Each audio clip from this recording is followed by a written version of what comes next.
Assalamualaikum warahmatullahi wabarakatuh. Perkenalkan, kami dari kelompok yang beranggotakan Hilda Kurniasari dengan NIM 2021 31127 dan saya Fitra Wildania dengan NIM 2021 31136. Di sini kami akan menjelaskan materi tentang peta Karnaug, midterm, dan maxterm yang akan dibawakan untuk peta Karnok akan dibawakan oleh Hilda Kurniasari. Oke, terima kasih. Materi yang pertama yaitu peta Karnaug atau biasa disebut dengan KIMAP. Itu diperkenalkan oleh Maurice Karnaug tahun 1953. Wikipedia adalah sebuah metode untuk menyederhanakan fungsi persamaan logika sehingga menghasilkan 4, yaitu yang pertama menggunakan jumlah gerbang lebih sedikit sehingga waktu tunda total untai menjadi lebih kecil. Lalu kemungkinan resiko kegagalan fungsi lebih kecil karena penggunaan gerbang dan perkawatan yang lebih sedikit. Lalu daya total yang dikonsumsi untai logika juga akan lebih kecil dan hemat biaya.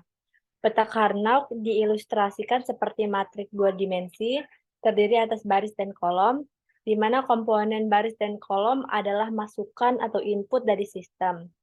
Input dari masukan inilah yang kemudian disebut variabel KIMAP-nya. Sehingga ada sebutan KIMAP 2 peubah, KIMAP 3 peubah, 4 peubah, dan seterusnya. KIMAP efektif digunakan hanya sampai 6 peubah saja. Untuk peubah lebih dari 6, tidak lagi direkomendasikan menggunakan KIMAP, karena komputasinya sangat tinggi sehingga disarankan menggunakan program komputer khusus. Tutorial kali ini saya akan membahas KIMAP hingga 4 variabel. Peta Karnaug adalah sebuah metode untuk ada 2. Yang pertama itu menyederhanakan sebuah fungsi persamaan logika. Menyederhanakan fungsi persamaan logika sebenarnya bisa dilakukan dengan menggunakan aturan-aturan baku seperti yang pertama ada distributif, misalnya P irisan Q digabungan dengan P irisan R sama dengan P irisan dikali Q gabungan R, atau P gabungan Q irisan dikali P gabungan R sama dengan P gabungan dikali Q irisan R. Lalu ada De Morgan seperti P gabungan Q sama dengan P irisan Q atau P irisan Q.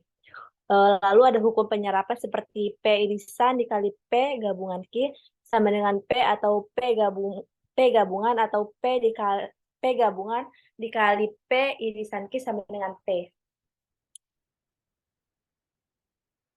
Lalu yang kedua yaitu mencari fungsi persamaan logika dari sebuah tabel kebenaran. Terkadang kita memiliki sebuah tabel kebenaran yang diperoleh dari pengumpulan kasus atau kejadian, tetapi belum memiliki persamaan logikanya sehingga sulit membuat untai rangkaian logikanya. Selanjutnya ada macam-macam peta Karnaug. Yang pertama itu peta Karnaug 2 peubah. Di sini ada desain pemetaan KIMAP 2 variabel yang dimana variabelnya ada A dan B. Yang di variabel B ini, pokoknya setiap variabel itu dia itu memiliki dua kotak, yaitu 0 dan 1 untuk variabel B, untuk variabel A juga 0 dan 1. Nah, lalu kalau dia A aksen itu letaknya di bawah, kalau dia B aksen itu letaknya di atas. Lalu kelompok baris adalah masukan A dan kelompok kolom adalah masukan B. Tidak ada yang spesial dari aturan KIMAP 2 variabel. Kita bisa menulisnya 0, kemudian 1 sesuai contoh, atau 1 kemudian 0.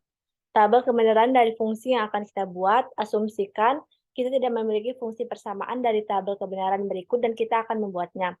Setiap sel dari matrik bagian tengah akan kita isi dengan hasil atau result dari tabel kebenaran. Yang kedua ada peta Karnaug 3 peubah. Sedikit berbeda dengan peta Karnaug 2 peubah, KIMAP 3 peubah menggunakan 2 peubah di satu rusuk dan 1 peubah di rusuk yang lain. Anda bisa membuat KIMAP dengan 2 peubah di rusuk tegak dan 1 peubah di rusuk mendatar atau sebaliknya. Di sini contohnya itu ada variabel A, B, C. Di variabel A ini dia itu baris ke bawah yaitu 0 dan 1. Pokoknya setiap variabel dia itu memiliki 2 kotak. Nah, sedangkan variabel BC dia ke samping itu ada 4 kotak karena dia variabelnya B dan C. Selanjutnya itu yang Yang perlu diperhatikan di sini adalah penyusunan kombinasi masukan dua peubah harus mengikuti kaidah perubahan di satu tempat. Artinya transisi dari 0 ke 1 hanya di satu tempat saja. Sebagai contoh, kombinasi masukan dari 01 menjadi 11. Transisi yang terjadi pada kombinasi ini hanya pada masukan A dari 0 menjadi 1. Sedangkan masukan B tetap 1. Jadi Anda tidak boleh menulis 01 kemudian 10 seperti yang biasa Anda lakukan di tabel kebenaran. Kenapa? Karena jika susunan 01 kemudian 10, berarti perubahan terjadi di dua masukan. A berubah dari 0 menjadi 1 dan masukan B berubah dari 1 menjadi 0. Yang ketiga ada peta Karnaug 4 peubah. Untuk hemat 4 peubah, Anda dapat memasukkan 2 peubah di rusuk tegak dan 2 peubah di rusuk mendatar. Nah, contohnya itu ada 4 variabel yaitu A, B, C, D. Untuk variabel A, B dia itu ada 4 kotak sesuai variabelnya. Setiap variabel misalnya variabel A itu memiliki 2 kotak atau 2 kolom. C, D juga sama aja seperti variabel A dan B. Lalu di sini ada poin-poin penggunaan key map. Itu ada 4 poin. Yang pertama ada buat persamaan ke bentuk SOP melalui tabel kebenaran, lalu tulis persamaan logika hasil pengkaperan, lalu minterm-mintermnya masukkan ke key map atau sesuaikan jumlah kotak atau variabel input. Yang terakhir ada lingkari pengcoveran yang benar.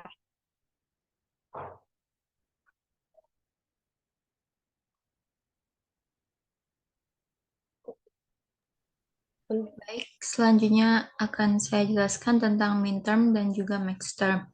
Bentuk kanonik merupakan fungsi boolean yang diekspresikan dalam bentuk SOP atau sum of product atau minterm, dan post atau product of sum atau bisa juga disebut maxterm yang memiliki literal lengkap. Sedangkan bentuk baku merupakan fungsi boolean yang diekspresikan dalam bentuk SOP atau minterm dan post atau maxterm yang tidak memiliki literal lengkap.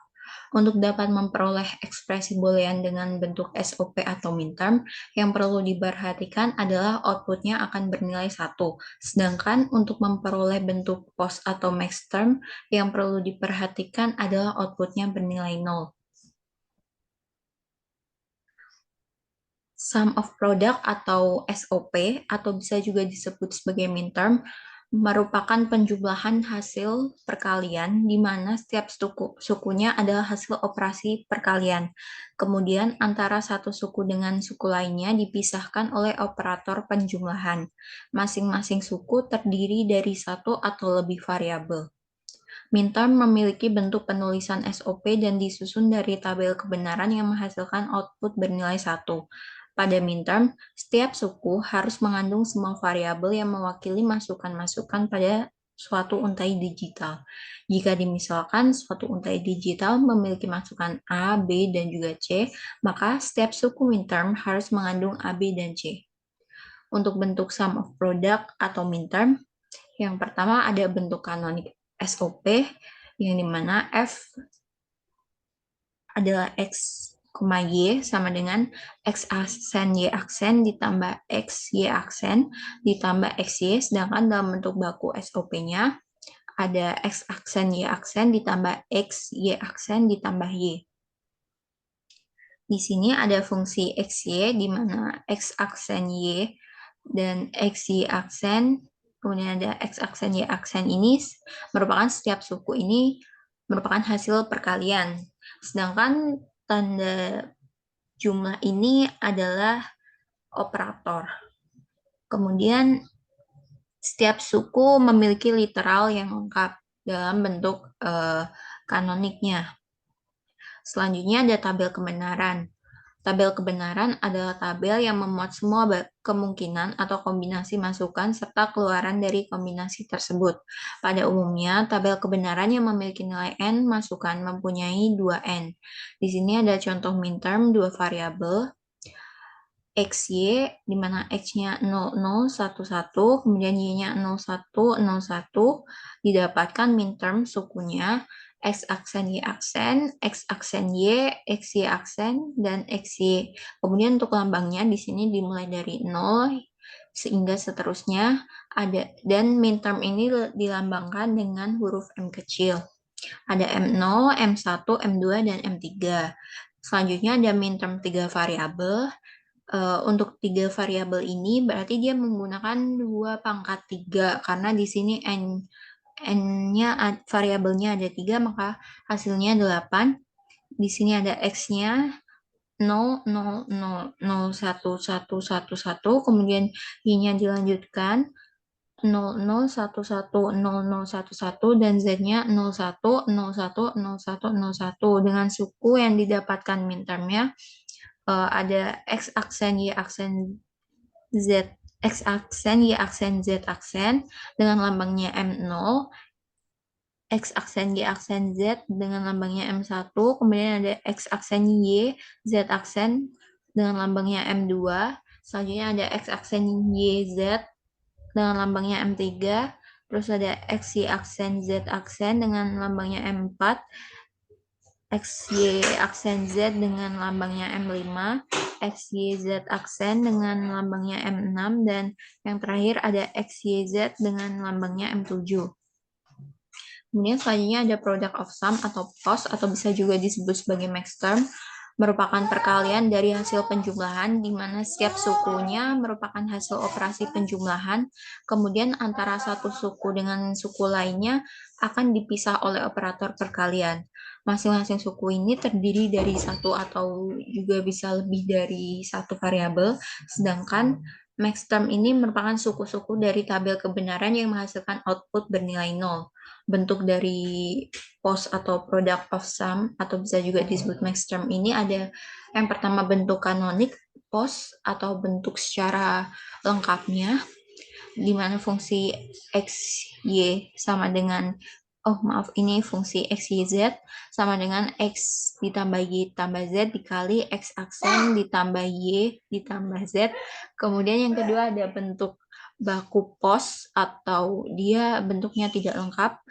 Di sini ada fungsi x, y, dan juga z sama dengan x dikali y ditambah z.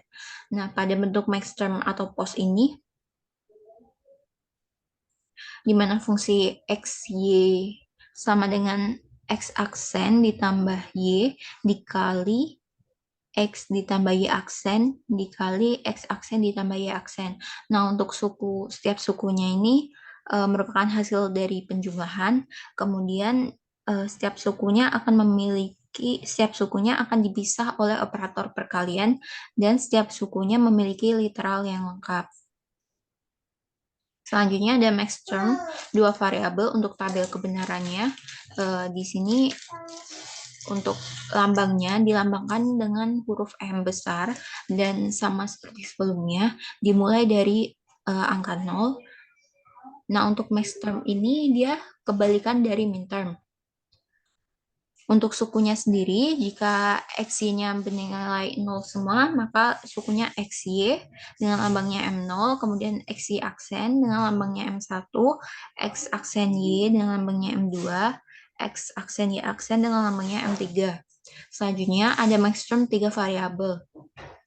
Di sini sukunya didapatkan X, Y, Z untuk lambangnya M0, kemudian X, Y, Z aksen lambangnya M1, X, Y aksen Z lambangnya M2, X, Y aksen Z aksen lambangnya M3, X aksen Y, Z lambangnya M4, X aksen Y, Z aksen lambangnya M5, X, Y aksen Z lambangnya M6, dan X aksen Y aksen Z aksen lambangnya M7. Nah, selanjutnya ada contoh soal. Yang pertama, diminta untuk menyatakan fungsi boolean f ABC sama dengan A ditambah B aksen C dalam bentuk kanonik SOP atau berarti dia dalam bentuk lengkapnya secara SOP. Yang pertama bisa dengan melengkapi literal variabel A. Di sini A sama dengan A dengan hukum distributif A dikali B ditambah B aksen, hasilnya AB ditambah AB aksen, sehingga bentuk fungsinya akan menjadi AB ditambah AB aksen ditambah B aksen C. Nah, selanjutnya melengkapi literal variabel AB, di mana AB ini akan dikalikan dengan C ditambah C aksen. Didapatkan hasilnya ABC ditambah ABC aksen, sehingga bentuk fungsinya menjadi ABC ditambah ABC aksen ditambah AB aksen ditambah B aksen C. Selanjutnya, melengkapi literal variabel AB aksen, di mana AB aksen ini akan dikalikan dengan C ditambah C aksen. Hasilnya AB aksen C ditambah AB aksen C aksen. Untuk hasil lengkap fungsinya, di sini ada ABC ditambah ABC aksen ditambah AB aksen C ditambah AB aksen C aksen ditambah B aksen C, dan yang terakhir melengkapi literal variabel B aksen C. Di sini B aksen C akan dikalikan dengan huruf A ditambah A aksen.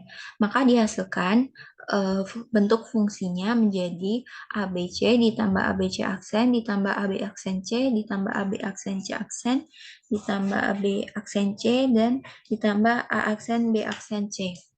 Sehingga didapatkan bentuk SOP fungsi tersebut menjadi ABC ditambah ABC aksen ditambah AB aksen C ditambah AB aksen C aksen ditambah A aksen B aksen C. Dan untuk sukunya di sini ada M7 ditambah M6 ditambah M5 ditambah M4 dan ditambah M1.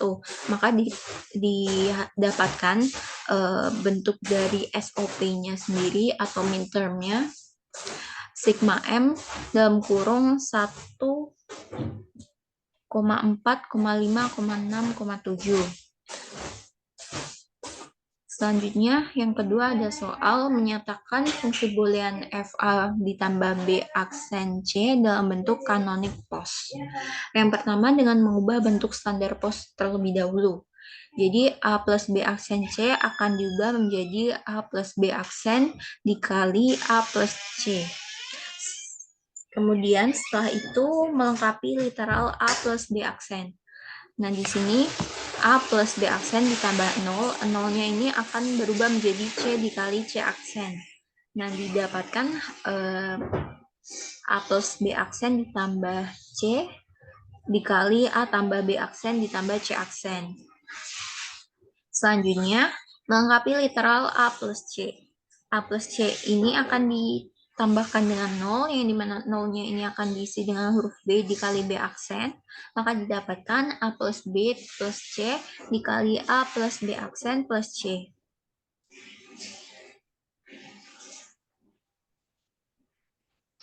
Sehingga bentuk fungsi dari postnya tersebut didapatkan A plus B aksen ditambah C dikali A plus B aksen plus C aksen dikali A plus B plus C. Nah, untuk suku max term-nya, dia didapatkan M2, M3, dan M0. Maka di sini max term-nya Pi M besar dalam kurung 0, 2, dan 3. Untuk soal selanjutnya, menyatakan fx, y, z sama dengan sigma m 1367 ke dalam bentuk max term. Jadi di sini ada 3 variabel, maka untuk 3 variabel itu memiliki lambang ada 8, dari 0 hingga 7. Maka angka yang berada selain dari 1367 itu merupakan bentuk dari max term. Nah, di sini didapatkan max term-nya ada 0, 2, 4, dan juga 5. Nah, yang keempat ini diminta untuk menyatakan fungsi W, X, Y, Z, yang dimana di sini ada 4 variabel, sama dengan Pm dalam kurung 0, 3, 4, 7, 8, 9, 11, 12, 13, 14 ke dalam bentuk minterm. Tinggal di sini tinggal mencari nilai atau angka yang tidak ada dalam kurung di sini, yaitu ada 1, 2, 5, 6, 10, dan 15. Baik, sekian presentasi dari kelompok kami. Ya. Wassalamualaikum warahmatullahi wabarakatuh.